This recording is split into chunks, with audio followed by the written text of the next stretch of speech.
Olá, queridos irmãos, bom dia. A paz do Senhor Jesus Cristo. Que Deus abençoe grandemente sua vida, sua casa e toda a sua família. Eu sou o pastor José Cláudio Adão, da Igreja Adventista da Promessa, e quero convidar você para juntos meditarmos a palavra de Deus. O tema nosso de hoje é o dia em que Deus abandonou o seu próprio Filho. O texto escolhido é o Salmo de número 22, versículo 1, que diz: Deus meu, por que me abandonaste? Por que estás tão longe dos meus gritos de angústia? O Salmo de número 22 é um salmo davídico, escrito centenas de anos antes da morte de Jesus e que se referia a Jesus. Davi, ele expressa pelo Espírito aquilo que Jesus Cristo passaria na cruz para que eu e você pudéssemos ter salvação.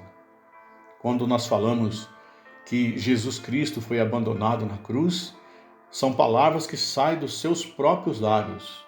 A Bíblia também fala isso em Mateus 27. Quando ele está pregado na cruz, ele disse: Deus meu, por que me abandonaste? Deus fez isso porque tinha um propósito. Qual era o propósito de Deus? Trazer a salvação para aqueles que recebem Jesus em suas vidas, através do sacrifício de Jesus Cristo na cruz. Embora esse grito aparece no Antigo Testamento, ele é também ouvido no Novo Testamento pelo próprio Jesus. A mais dramática indagação de todos os tempos. Deus meu, por que me abandonaste? Provém da mesma pessoa. Esse grito de dor saiu da boca do Senhor Jesus naquele dia fatídico em que ele deu a sua vida por nós, o dia da sua paixão, da sua morte. Porque Deus não veio salvar tal como os líderes religiosos sugeriram zombateiramente. Jesus bradou em alta voz: Eloi, Eloi, lama sabachthani, que traduzido é: Deus meu, por que me abandonaste? Essa não intervenção de Deus, no momento final, havia sido acertada por Jesus cerca de 12 horas antes, no Getsêmani, quando ele orou, dizendo: meu Pai, se não for possível afastar de mim esse cálice sem que eu beba, faça-se a tua vontade. E a vontade de Deus, por amor à minha vida, por amor à sua vida, era essa: que seu filho morresse em uma cruz, para que nós pudéssemos ser salvos. Porque a Bíblia nos ensina que Deus olhou para o mundo e não viu sequer uma pessoa dentre os homens que tivesse a qualidade, que tivesse a capacidade de fazer isso em favor da humanidade. Essa não intervenção de Deus no momento final havia sido acertada pelo próprio Jesus. Então Cristo já saberia que isso iria acontecer. A entrega de Jesus, a não intervenção do Pai, fizeram com que, naquele exato momento, o véu do santuário rasgasse em duas partes, de alto a baixo, deixando aberto o caminho que nos leva a Deus. Porque antes da morte de Jesus, nós não tínhamos acesso a Deus pela oração, para petição, para ações de graça, nada. Havia uma inimizade entre nós e Deus, por causa do pecado cometido lá no Éden. Então, nós não tínhamos acesso a Deus, muito menos salvação, porque Deus leva o pecado a sério. Quando Jesus dá o brado na cruz dizendo: está consumado, o véu do templo, em símbolo de abrir um novo e vivo caminho que nos levasse a Deus, foi rasgado. E aí, a partir desse momento, tivemos acesso a Deus, porque Cristo Jesus desfez a inimizade, derramou o seu sangue, aplacando a ira de Deus contra o pecado, e nos fez, dessa forma, filhos adotivos de Deus.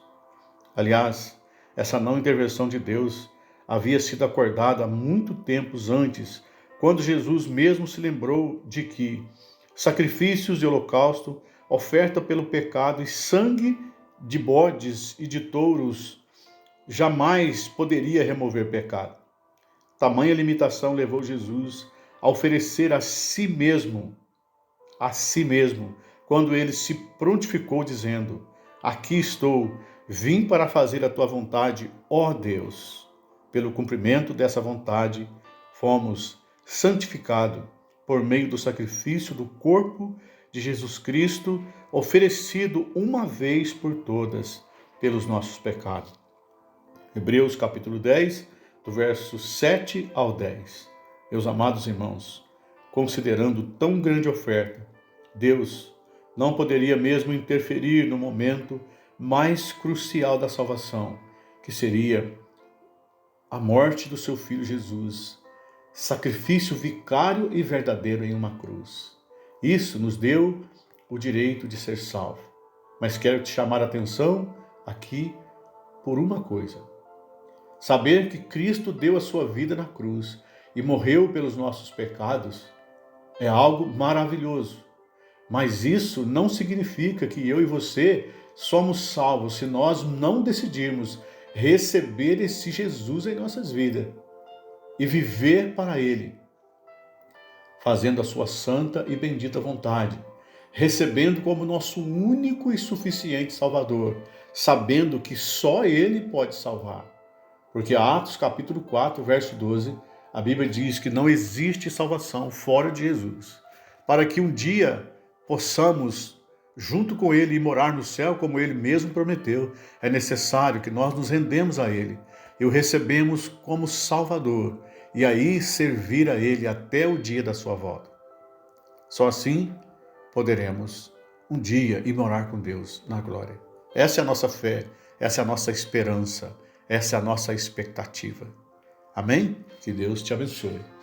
Querido Deus, Pai, Filho e Espírito Santo, obrigado pela doação de Jesus, pela morte vicária na cruz.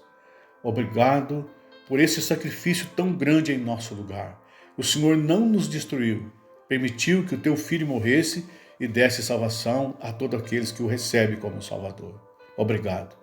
Eu oro nesse momento pela igreja que Jesus um dia veio aqui abrir, Senhor.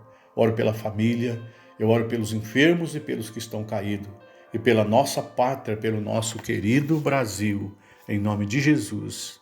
Amém.